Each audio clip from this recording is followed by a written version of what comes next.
ছজন গোস্বামীর পদ অবলম্বন করে বাবা বৈষ্ণব সমাজ এগিয়ে যায়। আর এই ছজনের মধ্যে আজকের আমরা একজনের চরিত্র আস্বাদন করব, যে ছেলেটার নাম হলো রঘুনাথ দাস গোস্বামী। এই যে শিরূপ সনাতন ভট্ট রঘুনাথ, শ্রীজীব গোপাল ভট্ট দাস রঘুনাথ। এই যে দাস রঘুনাথ, অনেকে বলে রঘুনাথ দাস, আবার অনেকে বলে দাস রঘুনাথ। তো আজকের এই রঘুনাথ দাসের জীবন, রঘুনাথ দাসের ছোটবেলা থেকে তার স্বভাব, তার চরিত্র, তার ব্যবহার, কৃষ্ণ ভজন গৌর ভজন কেমন ছিল, আজকের আমরা সবটা লীলার মধ্যে জানতে পারবো। আজ আমাদের আস্বাদন হবে রঘুনাথ দাসের বৈরাগ্য। রঘুনাথ দাসের বৈরাগ্য। তো মাইরা লীলাটা কি যতক্ষণ থাকবো, নয় নয় করে তো অনেকক্ষণ সময় হয়ে গেল, কেমন আর একটা ঘন্টা একটু মন দিয়ে লীলাটা শ্রবণ করবেন, কেমন একটা ঘন্টা যতটুকু গাইব একটু হৃদয় দিয়ে, যেন আন ভাবনা নয়, আন চিন্তা নয়, একেবারে ওই ছোট্ট ছেলেটার জীবনীটা শুনে অনুভব করবেন আমরা কতটা এখনো পতিত। আমরা শুধু সংসার সংসার করে গেলাম, কিন্তু এই রঘুনাথের চরিত্র যদি একবার হৃদয়ঙ্গ করতে পারেন তাহলে বুঝতে পারবেন বাবা সংসারে তোমার কিছু নেই, সংসারে শুধু জ্বালা কষ্ট অশান্তি, এছাড়া তুমি কিছু পাবে না সংসারে। কিন্তু সংসারের বাইরে শান্তি পেতে গেলে এক জায়গায় পাবে, যেটা হলো গৌর গোবিন্দ চরণ। তো চলো আজকে আমরা শুনবো সেই রঘুনাথ দাসের জীবনী। এই যে রঘুনাথ জন্ম নিয়েছিল কোথায়, বেশি দূর নয় মা, এটা যদি হাওড়া জেলা হয়, রঘুনাথ দাস জন্ম নিয়েছিল হুগলি জেলায় আদি সপ্তগ্রাম। এই আদি সপ্তগ্রামে জন্ম নিয়েছিল এই দাস রঘুনাথ। এই রঘুনাথের বাবা ছিল গোবর্ধন দাস, আর জ্যাঠামশাই ছিল হিরণ্য দাস। এই রঘুনাথ দাস আর হিরণ্য দাস এরা দুই ভাই, আর দুই ভাইয়ের এত মিল ছিল বাবা, একটা ভাই বিয়ে করেছিল কিন্তু একটা ভাই বিয়ে করেনি। তো গোবর্ধনের ঔরসের ছেলে হচ্ছে রঘুনাথ, আর হিরণ্য দাস বিয়ে করেনি। তো এই হিরণ্য দাস আর গোবর্ধন দাস এদের দুই ভাইয়ের এমন একটা জুটি, মাগো দেখলে মনে হয় ঠিক রামচন্দ্রের পরে যেমন লক্ষণের নাম এসে যায়, ঠিক ওই রকমই একটা জুটি। মানে গোবর্ধনের নাম বললে হিরণ্যর নাম এসে যায়, যেখানে যাই দুই ভাই যায়, যা কিছু করে দুই ভাই করে। এরকম জগতে খুব দুর্লভ বাবা। এখন তো সব লাঠালাঠি করার ভাই ভাই, একটুখানি জায়গা যদি বেশি পাওয়া যায় তাতে যেন অনেক লাভ। একবারও অন্তিমের চিন্তা করে না, এখন তুমি কাজ জায়গা নিয়ে লড়াই করছো, ও জায়গা ফেলে তো তোমার ছুটি নিতে হবে। তাহলে এইটুকু জায়গার জন্য ভাইয়ে ভাইয়ে লাঠালাঠি করো, খুনোখুনি হয়, মারামারি হয়, জায়গা জমি নিয়ে শিল্পতাপতি করে তুমি মামলা করছো, থানা পুলিশ করছো, কিন্তু একবারও কি তুমি ভেবে দেখছো না? আমি দুপক্ষকে বলি, যুদ্ধ তো ঝগড়াঝাটি দুপক্ষ হয়, তা যে কোনো একটা পক্ষ যদি বাবা তার আধ্যাত্মিক চেতনাটা থাকে, যে ও যদি একটু বেশি নিলে যদি ওর শান্তি হয় হোক, কারণ ও কি জানে না যে একদিন না একদিন দাগ আসবে আর ও জায়গায় থাকবে, আমাকে চলে যেতে হবে। এই ভাবনাটা যদি বাবা এক পক্ষ ভাবতে পারে তাহলে জীবনে বাবা দ্বন্দ্ব লড়াই বিবাদ এসব কোনোদিন হবে না। এইগুলো আমরা ভাবতে পারি না বলেই তো কীর্তন, এইগুলো ভাবতে পারি না বলেই কিন্তু ভাগবত, কারণ অচৈতন্য জীবের চেতনা দেবার জন্য। কিন্তু বাবা হাজার কীর্তন শুনি, হাজার কীর্তন গাই, হাজার ভাগবত পড়ি, হাজার ভাগবত শুনি, তবু কিন্তু বাবা আমাদের চেতনা হচ্ছে না। তবু শুধু আমার আমার আমার আমার দ্বন্দ্ব ঝগড়া বিবাদ লেগেই আছে। আর দেখবেন বাবা এই দ্বন্দ্ব বিবাদের মধ্যে তুমি শান্তি খুঁজে পাবে না। হ্যাঁ, তো আজকের এই যে রঘুনাথ, এই রঘুনাথ এসেছিল বটে পৃথিবীতে, তবে ইনি কি ছিলেন বাবা? মানত করা সন্তান। অনেকে আছে না মা ভগবানের কাছে মানত করে সন্তান সন্ততি পায়, অনেকে আছে।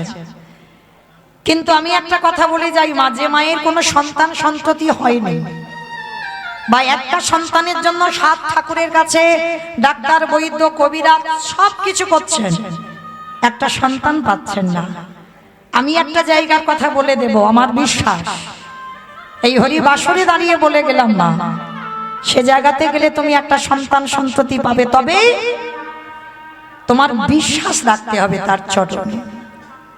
সে জায়গাটা হলো বাবা উত্তরপ্রদেশ, রাধাকুণ্ডের তীর।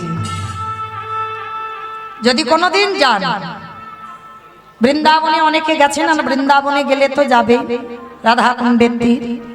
এই রাধাকুণ্ডে বাবা স্নান যোগ থাকে, রাধাকুণ্ডের আবির্ভাব তিথি, আর ওই রাধাকুণ্ডের আবির্ভাব তিথিতে স্নান যোগ হয়।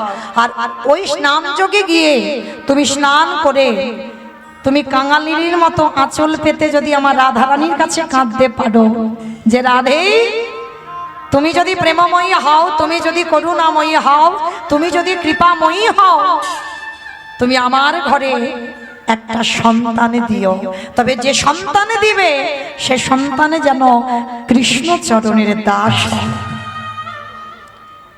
আমি বলে যাচ্ছি, যদি সত্যি কেউ গিয়ে নয়ন জলে বুক ভাসিয়ে রাধারানীর কাছে ভিক্ষা করে চাইতে পারেন, আমার রাধারানী তার মনের আশা পূর্ণ করবেন। কারণ এ জগতে কৃষ্ণ বলে কাঁদলে বাবা অন্তিম সময়ে গিয়ে বাবা বিচার হবে, জগতে এ কি করেছে। কিন্তু জগতে কেউ একবার যদি রাধাচরণ ধরে, রাধাচরণ আশ্রয় করে, তাকে অন্তিমে গিয়ে কিছু ভাবতে হবে না বাবা। কারণ রাধারানী কোনোদিন কারোর বিচার করে না, রাধার চরণ ধরলেই অনায়াসে আমার রাধারানী কোনো বিচার না করে ওই চিত্রগুপ্ত বিচিত্রগুপ্তের কোনো খাতা না দেখে তার ভব নদী পার করে দেয়।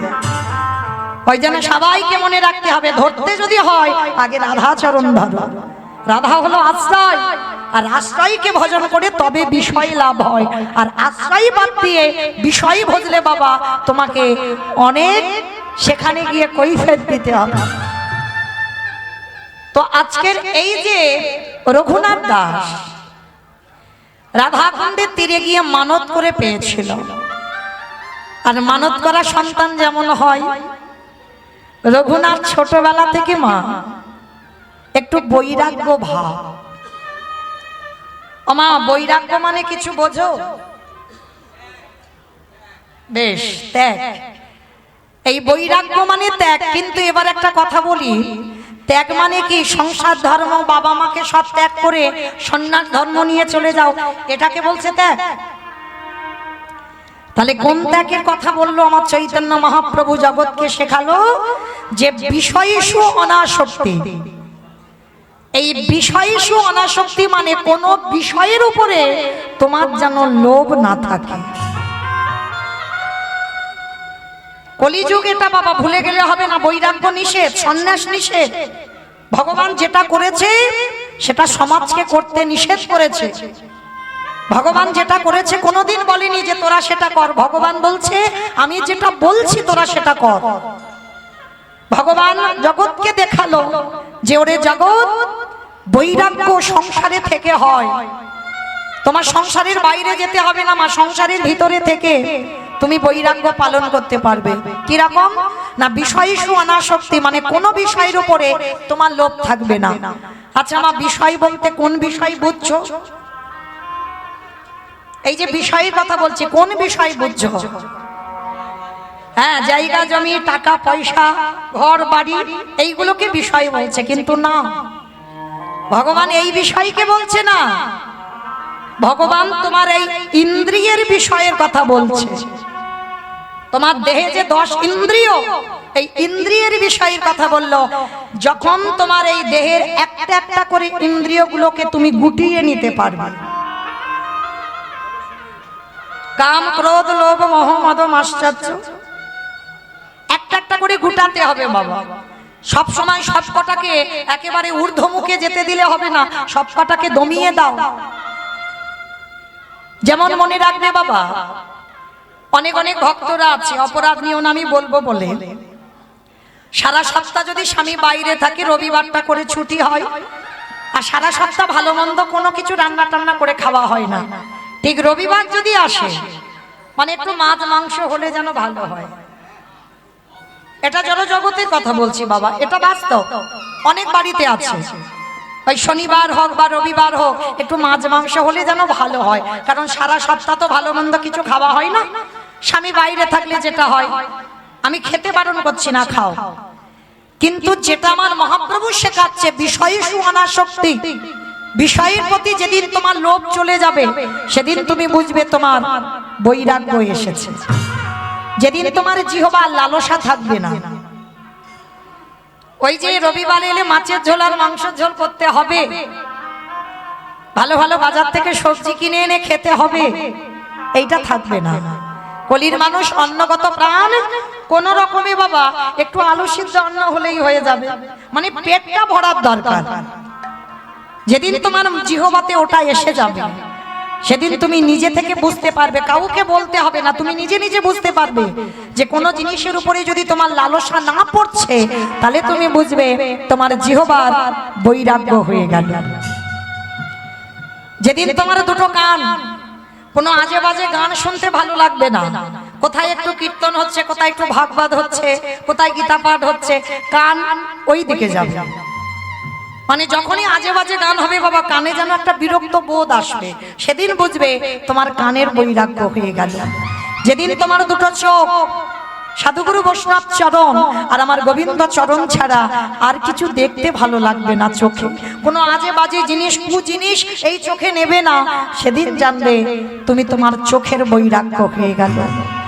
যেদিন তোমার অঙ্গ স্পর্শ থেকে চলে যাবে, তোমাকে পুরুষ স্পর্শ করলো কি নারী স্পর্শ করলো তুমি বুঝতেই পারবে না। এই মানুষের মধ্যে একটা অনুভূতি কাজ করে বাবা, যেদিন তোমার মধ্যে কোনো অনুভূতি থাকবে না, তোমাকে পুরুষ স্পর্শ করলো কি নারী স্পর্শ করলো যেদিন তুমি বুঝতেই পারবে না, অনুভূতিটা চলে যাবে, সেদিন বুঝবে তোমার দেহের বৈরাগ্য হয়ে গেল। আর যেদিন তোমার মন সব চিন্তা থেকে দূরীভূত, মানে আজকের আমি বেঁচে আছি, আজকের খেলাম, আজকের গোবিন্দ সেবা করলাম, আজকের কীর্তন করলাম, ব্যাস, কালের চিন্তা কাল, মানে আজকে থেকে যে কালকের চিন্তা করে রাখবো, তাহলে এটা তোমার বৈরাগ্য এখনো আসেনি। অনেক আছে না, আমরা বাবা মারা মনে মনে করি ছেলের একটু ভবিষ্যৎ করে দিতে হবে। এগো মা, তুমি ভাববার কে?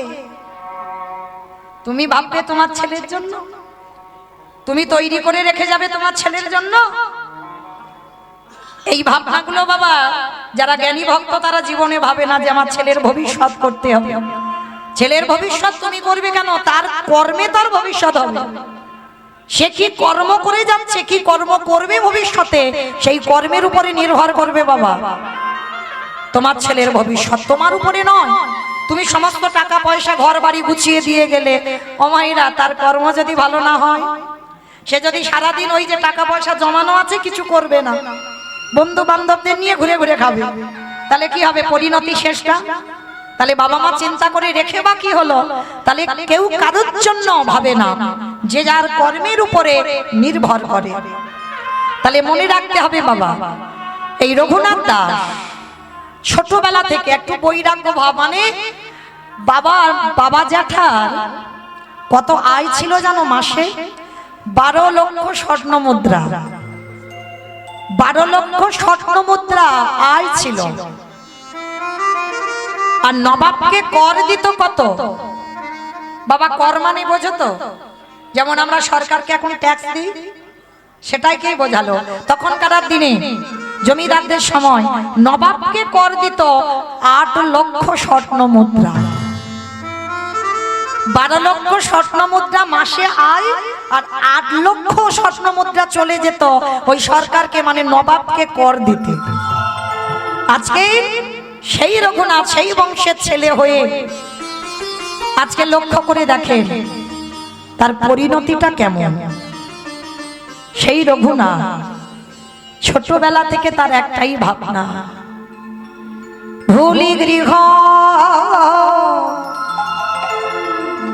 সাজ সবে সপেছি তো রাখো রাখো রাঙা পা ওহে কৃপামা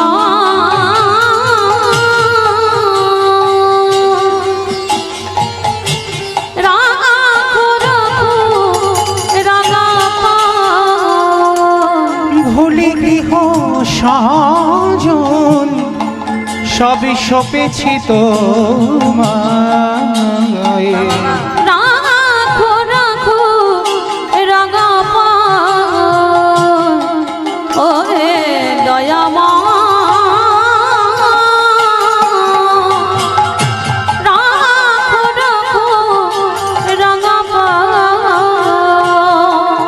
সংসারে মরুভূমি